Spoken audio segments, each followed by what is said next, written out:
नमस्कार साथियों, आप देख रहे हैं रियल इंडिया माही व्लॉग, वो मंच जहां बातें भावनाओं से नहीं, संविधान, न्यायिक प्रक्रिया और प्रामाणिक तथ्यों से होती हैं।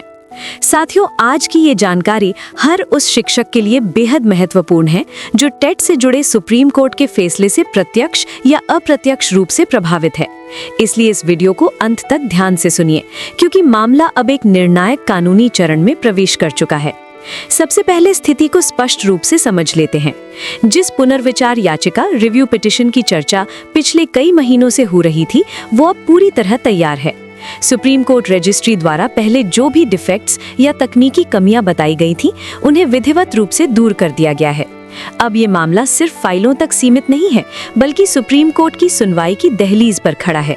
सूत्रों और उपलब्ध कानूनी संकेतों के आधार पर ये संभावना मजबूत मानी जा रही है कि जनवरी माह में इस पर सुनवाई प्रारंभ हो सकती है। और जैसे ही सुनवाई शुरू होगी, यहीं से ये लड़ाई एक नए और निर्णायक मोड़ में प्रवेश करेगी।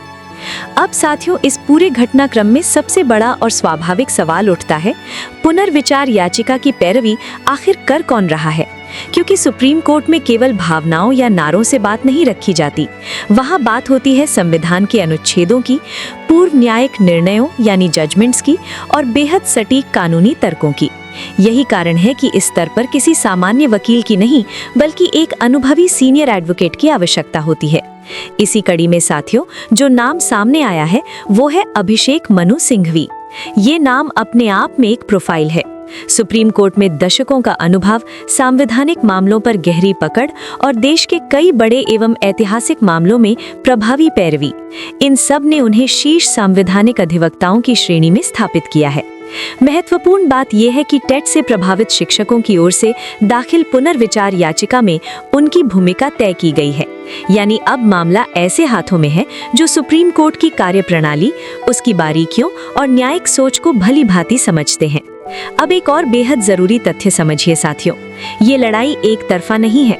राज्य सरकार के अपने अधिवक्ता हैं, एनसीटीई की ओर से अलग कानूनी पक्ष रखा जाएगा।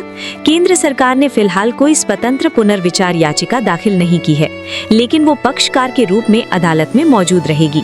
यानी ये मामला कई पक्षों, कई तर्कों और कई कानूनी मोर्चों पर लड़ा जा रहा है। इसलिए ये समझना बहुत जरूरी है कि हर खबर, हर दावा और हर बयान एक ही पक्ष का दृष्टिकोण हो सकता है। इसी कारण हम बार बार कहते हैं, अफवाहों से दूर रहिए, केवल दस्तावेजों, कोर्ट रिकॉर्ड और विश्वसनीय सूचनाओं पर भरोसा रखिए।